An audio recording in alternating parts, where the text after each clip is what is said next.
Welcome to my channel. और आज हम क्वेश्चन पेपर 2019 के न्यूमेरिकल सोल्व करेंगे। अब जैसे नेक्स्ट न्यूमेरिकल हमारे पास कुछ इस तरीके से कि find the equation of plane. सही है, बस यहीं पर समझ जाओ। ठीक है ना, क्या चीज़ कि या तो अपनी चॉइस है ये, ठीक है ना। हो सकता कोई ट्रिक अप्लाई करना चाहता हो। एक ट्रिक बताई थी जिसके अंदर 4 स्टेप थे, ठीक है ना। कुछ इस तरीके की ट्रिक थी, मतलब उस पर एक वेक्टर निकाल लेना आप, जिसमें आर वेक्टर कुछ इस तरीके का, पी पॉइंट मतलब जनरल पॉइंट से आर वेक्टर मान लेना, कोई ए पॉइंट रैंडमली, वो वाली ट्रिक अप्लाई कर सकता है कोई, ठीक है ना। वो प्लेलिस्ट के अंदर चेक कर लेना, इक्वेशन ऑफ प्लेन का जो कंसेप्ट है वहाँ पर आपको मिल जाएगी। सही है, या फिर डायरेक्ट क्या दिया हुआ है कि पासिंग थ्रू द पॉइंट। सही है, अब इक्वेशन ऑफ प्लेन हम लिख सकते हैं जब एक पॉइंट हो। सही है, और उसका रिजल्ट ये होता है क्या कि a into x minus x one, a into x minus x one होता है, लेकिन पॉइंट की हेल्प से, ठीक है ना। पासिंग थ्रू जो पॉइंट दिया हुआ है यहाँ पर वो पासिंग पॉइंट लिख देना आप, ठीक है ना। जो भी दिया हुआ बस क्या करना है, a into x minus x one, तो एक्स वन आपका -1 कैलकुलेशन करके +1 हो जाएगा, और कुछ भी नहीं। सही है, plus b into y minus y one है 3, जो भी वैल्यू है पुट कर दी, c into z minus z 1, लो पुट कर दी 0 के बराबर। सही है, एक कंडीशन आ गई, मतलब यही आपका रिजल्ट है इक्वेशन ऑफ प्लेन, मतलब यही रिजल्ट है कब, जब ए बी सी आ जाए, बात खत्म। ए बी सी होते क्या है, कोई प्लेन है समझने के लिए, उसके कोई परपेंडिकुलर लाइन जा रही है, उसके डायरेक्शन रेस होते हैं ए बी सी। सही है, इसके बाद कुछ कंडीशन है, बस ज्योमेट्री समझ लो, केवल कैलकुलेशन बचेगी, ठीक है ना। क्या है साथ के साथ, जो प्लेन है वो परपेंडिकुलर है किसके, दो प्लेन और दिए हुए हैं, दो अलग अलग प्लेन है, ज्योमेट्री सोचो, ठीक है ना। जैसे एक प्लेन ये मान लिया जो हमारा रिक्वायर्ड प्लेन है, ठीक है ना, मतलब रिक्वायर्ड प्लेन जिसकी इक्वेशन निकालनी है हमने, सोच लिया उसके कोई परपेंडिकुलर प्लेन है दूसरा, न्यूमेरिकल की स्टेटमेंट है ये, ठीक है ना। इस तरीके से ज्योमेट्री, तो थोड़ा सोचो, जो पहले के परपेंडिकुलर क्या थी, ये ए बी सी उस लाइन के डायरेक्शन रेशियो जो रिक्वायर्ड लाइन के, मतलब रिक्वायर्ड प्लेन के जो परपेंडिकुलर लाइन है। सही है, दूसरा प्लेन इस तरीके से परपेंडिकुलर है रिक्वायर्ड प्लेन के, ठीक है ना। लेकिन जब दूसरा प्लेन है तो उसमें थोड़ा सोचो, इसी तरीके से यहाँ पर क्या लिखा हुआ है 1 2 3, क्या लिखा हुआ है 1 2 3, और ये 1 2 3 है क्या, नजर आने चाहिए, बस काम बन जाएगा। मतलब ये 1 2 3 डायरेक्शन रेशो है किसके, 1 2 3 डायरेक्शन रेशो है किसके, एक प्लेन समझने के लिए। जैसे हम ये ज्योमेट्री अब तक सोचिए, ये रिक्वायर्ड प्लेन, इसके परपेंडिकुलर कोई प्लेन है ये वाला, और इसके परपेंडिकुलर एक वो लाइन है जिसके डायरेक्शन रेशो है 1 2 3। सही है, इस तरीके से ज्योमेट्री सोचनी है आपने, ठीक है ना। तो बस कह दो कि दोनों प्लेन परपेंडिकुलर हैं, जैसे दोनों प्लेन परपेंडिकुलर हैं तो उनके डायरेक्शन रेशो एक दूसरे के परपेंडिकुलर, इस तरीके की ज्योमेट्री बन जाएगी। और बस तभी समझाओ, परपेंडिकुलर वाली एक बात तभी दिमाग में आ जानी चाहिए, क्या कि डायरेक्शन रेशो की मल्टीप्लाई, देखो ये बेसिक चीज़ें याद रखोगे तो बेस्ट है। डायरेक्शन रेशो की मल्टीप्लाई 0 पुट करनी थी, ये बात समझ में आ रही होगी आपको क्या किया हुआ है। सही, केवल कैलकुलेशन बचती है और कुछ भी नहीं, केवल ज्योमेट्री समझ लिया करो अपने हिसाब से, ठीक है ना। प्लेन मान लिया, कोई दूसरा जो भी परपेंडिकुलर दे रखा दूसरा प्लेन है, ठीक है ना, लेकिन हमारे तो वो परपेंडिकुलर लाइन है काम की, याद रखना। क्यों, एक स्पेशल बात बताई थी, डायरेक्शन रेशो काम के होते हैं हमारे तो, और डायरेक्शन रेशो प्लेन के कोई परपेंडिकुलर लाइन होती है वो देती है। तो इस बात का ये मतलब है, यहाँ से कैसे पता चला 1 2 3 डायरेक्शन रेशो है, प्लेन की जनरल इक्वेशन होती है कुछ इस तरीके से, लिखना चाहो लिख सकते हो समझने के लिए, a x plus b y plus c z d के बराबर। सही है, यहाँ पर एक्स वाई जेड तो क्या है, प्लेन पर कोई जनरल पॉइंट है पी पॉइंट जो बना एक्स वाई जेड से, उसका नाम तो एक्स वाई जेड, डी क्या कोई भी कॉन्स्टेंट, हमें कोई मतलब नहीं सी, ठीक है ना। इसको लेफ्ट हैंड साइड रखो या फिर राइट हैंड साइड, उसमें कभी भी कंफ्यूज मत रहना, ठीक है ना। आपकी चॉइस है ये कहाँ पर पुट करना चाहते हो, ठीक है ना। इसके बाद जो ए बी सी है, a b c direction ratio तो है जो प्लेन के परपेंडिकुलर लाइन है, या फिर इस तरीके से ज्योमेट्री सोच लो, आपकी चॉइस है। सही है, तो इस तरीके से बस, और यहाँ पर क्या कर दिया, ठीक है ना, क्या थे इसके 1 2 3 और इसके डायरेक्शन रेशो रिक्वायर्ड प्लेन के ए बी सी, तो अपनी अपनी पर मल्टीप्लाई करते चलो जाओ, मतलब ए इंटू वन फिर 2 इंटू बी और 3 इंटू सी, सभी को ऐड भी करना है यहाँ पर इस बात में कि डायरेक्शन रेशो की मल्टीप्लाई 0 के इक्वल। सही है, बस एक बार इसी तरीके से रिक्वायर्ड प्लेन के कोई दूसरा प्लेन और परपेंडिकुलर है, हमें इस प्लेन से कोई मतलब नहीं, हमारे काम के तो 3 और 1, ठीक है ना, ये काम किए। अब मान लो कभी यहाँ पर मान लो माइनस होता तो फिर 3 -1 काम का होता। बस ये थोड़ा सा ध्यान रखना है, बेसिक बातें बच्चों वाली। सही है, केवल कैलकुलेशन, 2 इक्वेशन आ गई है, काम चल गया। कौन सा मेथड, 23-12 या फिर कहो क्रॉस मल्टीप्लीकेशन। किस तरीके से यूज करते, 23-12 लिखा, ठीक है ना। बस अब तक तो होती है हमारी चॉइस कि मतलब ए बी जो भी पैटर्न लेके चलना चाहते हो, नॉर्मली हम ABC रख लेते हैं, ठीक है ना, नॉर्मली लेके चलो, बात खत्म, ठीक है ना। तो किस तरीके से, जो पहला है सेकंड वेरिएबल है B, तो B के कोफिशिएंट 2 और 3, अगर यहाँ पर माइनस साइन आता तो कभी B का यहाँ पर कोफिशिएंट -2 हो जाता। वही बच्चों वाली चीज़ है, अब +2 है तो लिख दिया, नीचे वाले की वही चीज़ यहाँ पर आएगी। इसी तरीके से फर्स्ट वेरिएबल की यहाँ पर, ठीक है, थर्ड वेरिएबल 3 और 1 पुट कर दी, वैल्यू अप्लाई कर दिया, बस यहाँ से किसकी वैल्यू निकल आएगी, जो भी पैटर्न आपने चूज किया था A की, फिर यहाँ से B की, यहाँ से C की, डिटर्मिनेंट सोल्व होता है। वही बच्चों वाली चीज़ें, नीचे से ऊपर जाओगे माइनस का साइन, तो बस क्या हो जाएगा A डिवाइडेड बाई, ठीक है ना, 2 × 1, कुछ इस तरीके की कैलकुलेशन है। माइनस का साइन नीचे से ऊपर गई इस वजह से, ठीक है ना, 3 × 3 9, 2 - 7 लिखा हुआ है, कैलकुलेशन और कुछ भी नहीं। सही है, एक्चुअल में ये रिजल्ट डायरेक्ट नहीं होता, मतलब कि आपने कह दिया A की वैल्यू -7, देखो इस तरीके से एक्चुअल में एक कंसेप्ट होता है बीच में कुछ इस तरीके का, मतलब ये समथिंग कांस्टेंट के बराबर होती है, वो लैम्डा मानो के मानो, ये हमारी चॉइस है, जो भी समझना चाहो। सही है, लेकिन यहाँ पर वो वाली बात अप्लाई हो जाती है, ABC क्या था, डायरेक्शन रेशो, और डायरेक्शन रेशो के अंदर हम सेम फैक्टर से मल्टीप्लाई और डिवाइड कर सकते हैं। इस बात का ये मतलब है समझने के लिए। सही है, पता भी तो होना चाहिए ना पूरा कंसेप्ट। बस ABC आया, बात खत्म, यही चाहिए था। ABC आते ही काम चल जाएगा, बस पुट की इक्वेशन ऑफ प्लेन नजर आ जाएगी, जो भी रिजल्ट आया। केवल कैलकुलेशन थी न्यूमेरिकल में।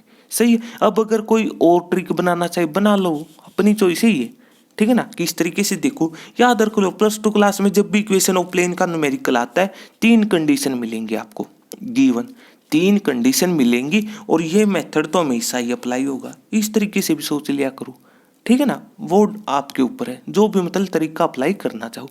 सही बात है, तो इस तरीके मतलब केवल कैलकुलेशन थी, ठीक है ना, और कुछ भी नहीं, केवल इस तरीके से ज्योमेट्री सोच लिया करो, और हमें तो डायरेक्शन रेशो वाली चीजें काम की। सही है, तो इस तरीके से बस केवल कैलकुलेशन थी, ठीक है ना। अब इसके बाद नेक्स्ट न्यूमेरिकल की तरफ बढ़ लेते हैं, तो देखो किस तरीके से। तो अब इसी तरीके से नेक्स्ट न्यूमेरिकल की प्रूव करना है, लेफ्ट हैंड साइड लेके चल पड़ो, राइट हैंड साइड की इक्वल शो कर दो, केवल कैलकुलेशन, जो भी रिजल्ट दिया हुआ है पुट की, बस। अब वही है अपनी चॉइस। एक बात बताई थी, इनवर्स ट्रिग्नोमेट्री का न्यूमेरिकल है कि सभी को टेंजेंट इनवर्स में कन्वर्ट कर लिया करो, जो भी ट्रिग्नोमेट्री रेशो हैं उनको टेंजेंट की टर्म में बदल लिया करो, ठीक है ना। अब वो आपकी चॉइस है, अगर इस तरीके का फॉर्मूला याद है तो अच्छी बात है, मतलब साइन इनवर्स को टेंजेंट इनवर्स में बदलने का यहाँ पर एक फॉर्मूला पुट हो रहा है। कौन सा, कि जैसे साइन इनवर्स एक्स को टेंजेंट इनवर्स में बदलना हो तो वो ये होता है टेंजेंट इनवर्स, ऊपर एक्स, नीचे 1 - x² का स्क्वायर रूट। सही है, इस तरीके से फॉर्मूला था। और कोस इनवर्स से टेंजेंट इनवर्स में बदलना हो तो ये चीज ऊपर चली जाती है, नीचे वाली ऊपर। याद रखने का तरीका। अब ये तो वो है, कब, ये तो उस टाइप से न्यूमेरिकल सोल्व कर पाओगे जब ये चीज याद हो। अब वो आपके ऊपर है, अगर याद रखना चाहो तो रख लो, ना तो एक ट्रिक अप्लाई कर देना। देखो हम तो केवल आपको चॉइस बता सकते, जो भी चूज करो बेस्ट है, ठीक है ना। कंफ्यूज मत रहना कभी भी। एक राइट एंगल ट्रायंगल सोचा, ये बेसिक है, ट्रिग्नोमेट्री सारा का सारा राइट एंगल ट्रायंगल पर ही काम करता, सारा कंसेप्ट ये पता होना चाहिए आपको। राइट एंगल ट्रायंगल जिसमें एक एंगल 90 डिग्री हो, सही है, लेकिन एक कमी है इस ट्रिक, ये ट्रिक तो है, बात तो सही आपकी, लेकिन एक कमी है इसके अंदर, ठीक है ना। तो किस तरीके से, पर ये बच्चों वाली चीज है कि परपेंडिकुलर के सामने हाइपोटेन्यूस होती है, सही है, लेकिन इसके बाद है काम की चीज। केवल यहाँ पर आपने परपेंडिकुलर सोचना है और यहाँ पर बेस सोचना है, इस राइट एंगल ट्रायंगल में इस तरीके की ज्योमेट्री सोच लेना, ठीक है ना। एक्चुअल में तो ये कंसेप्ट होता है कि परपेंडिकुलर के सामने हाइपोटेन्यूज, और जिस भी एंगल की बात हो रही है उसके सामने होता है परपेंडिकुलर, तीसरी साइड बची बेस। लेकिन हमें ये नहीं पता कि ये वाला एंगल है या फिर ये वाला एंगल है, उसमें ये दोनों चीजें बदलेंगी तो रिजल्ट कुछ और नजर आएगा। तो इसलिए पहले से कह रहे हैं इस ट्रिक में एक कमी है, लेकिन +2 क्लास में वही है, बिल्कुल बच्चों की तरह न्यूमेरिकल आते हैं, सारी चीजें आपके फायदे में लिखी होती है, ठीक है ना। ये ट्रिक अप्लाई कर देना, मतलब इस एंगल की बात नहीं हो रही। हाँ, इसको कोई जनरल लाइफ से रिलेट करना चाहिए कर लो, ये सोच लिया अर्थ का सरफेस है, सोच लो जैसे हम इस पर खड़े हैं, बात खत्म, इस तरीके सोच लो, ठीक है ना।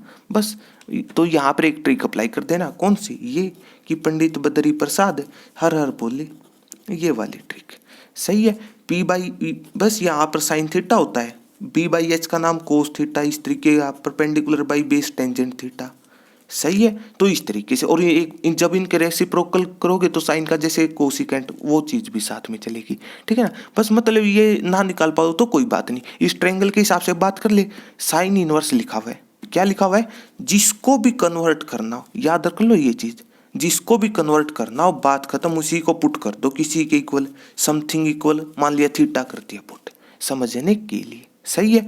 साइन थीटा निकाल दो यहाँ से, साइन थीटा किसके बराबर हो जाएगा, 4/5 कैलकुलेशन।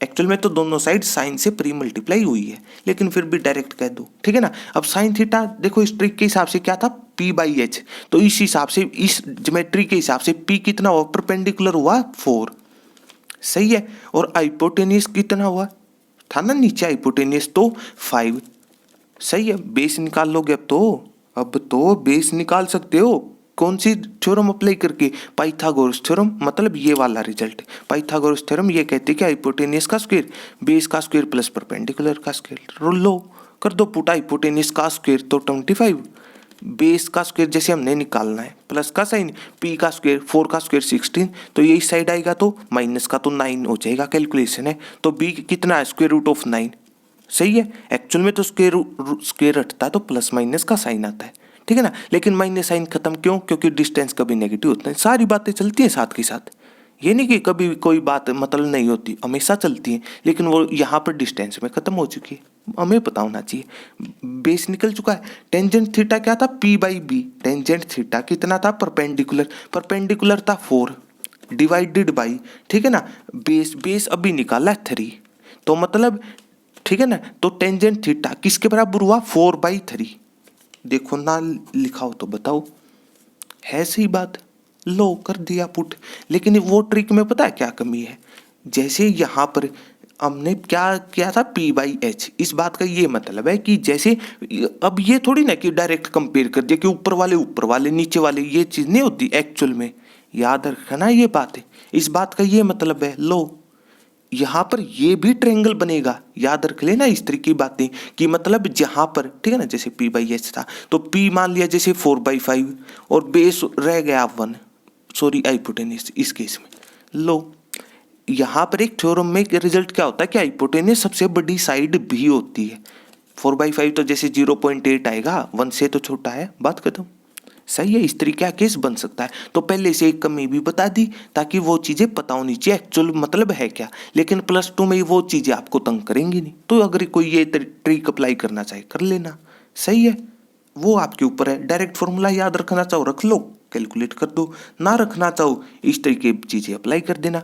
वहाँ पर केवल ये ट्रायंगल्स लेके चलना, और उसमें खास बात यहाँ पर ही परपेंडिकुलर मानोगे तब है, ठीक है। तो इस तरीके से ये सारी बातें डिस्कस हो चुकी है। इसी तरीके से फॉर्मूला याद है तो अच्छी बात है, नहीं तो कोस इनवर्स को टेंजेंट इनवर्स में बदलने का, नहीं तो वही बच्चों वाली चीजें पुट कर देना, निकाल लोगे आप, कैलकुलेशन आ जाएगी, और कुछ भी नहीं, सही है। अब 3 टेंजेंट इनवर्स, तो फॉर्मूला अप्लाई कर दिया, tangent inverse x plus y plus z का, तो किसके बराबर था, tangent inverse x plus tangent inverse y plus tangent inverse Z.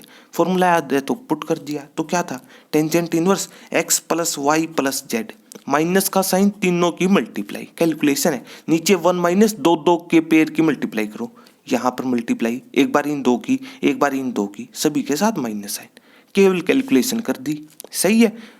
इसको कैलकुलेट कर दिया, जो भी रिजल्ट आया सही है। अब हमें पता होता जैसे टेंजेंट इनवर्स, इस तरीके सोच लो ना, आंसर चाहिए था π/2, मतलब सारे के बाहर आ चुका टेंजेंट इनवर्स, और राइट हैंड साइड में जाएगा तो इस हिसाब से सोच लो ना, अगर राइट हैंड साइड साथ में लेके चल रहे हो तो टेंजेंट पाई बाई टू का मतलब 90 डिग्री, टेंजेंट 90 होता है इन्फिनिटी के बराबर। सही है, टेंजेंट 90 होता है इन्फिनिटी, इन्फिनिटी का दूसरा नाम होता है 1/0। एक्चुअल में 1/0 नहीं होता, ये चीज़ गलत है, ये होता है समथिंग ऊपर नंबर 0, बात खत्म। सही है, कर दिया पुट, ठीक है ना। तो इस तरीके से बस कर दिया आंसर आउट। मेन बात ये है कि इस न्यूमेरिकल में अगर मान लो जैसे इस यहाँ पर जो कैलकुलेशन है ऊपर वाली, हो सकता है थोड़ा रिजल्ट मतलब आपका अलग आए, ठीक है ना, और टाइम कम हो, तो यहाँ पर ज़्यादा कैलकुलेट करने की कोई ज़रूरत नहीं, यहाँ पर कोई नंबर लिख देना। मेन है ये डिवाइड में 0 आना चाहिए था इस वजह से, बस। मतलब राइट हैंड साइड, अगर कोई राइट हैंड साइड के हिसाब से भी सोच रहा है तो बेस्ट है। हमें पहले से पता होना चाहिए कि टेंजेंट इनवर्स में सारों को बदल रहे हैं, टेंजेंट 90 होता है इन्फिनिटी के बराबर। अब किसी को हो सकता है टेबल वैल्यू भी ना पता हो कि टेंजेंट 90 इन्फिनिटी क्यों होता है, उसके लिए भी एक ट्रिक बताई थी, वो आप जो इनवर्स ट्रिग्नोमेट्री उसकी प्लेलिस्ट से चेक कर लेना। यहाँ पर केवल जो जो चॉइस बनती है वही डिस्कस होंगी। सही है, तो इस तरीके से मतलब कैलकुलेशन थी, ठीक है ना, और इसमें क्या लिमिटेशन थी वो भी साथ के साथ आप सारी चीज़ें आपके साथ डिस्कस हो चुकी, तो इस तरीके से। सही है, इसी तरीके से न्यूमेरिकल सोल्व कर लेंगे बेसिक कंसेप्टों का यूज करके। सही है, तो अगर आपको मेरी वीडियो अच्छी लगी तो इसको लाइक कीजिए और मेरे चैनल को सब्सक्राइब कीजिए। तब तक के लिए थैंक यू।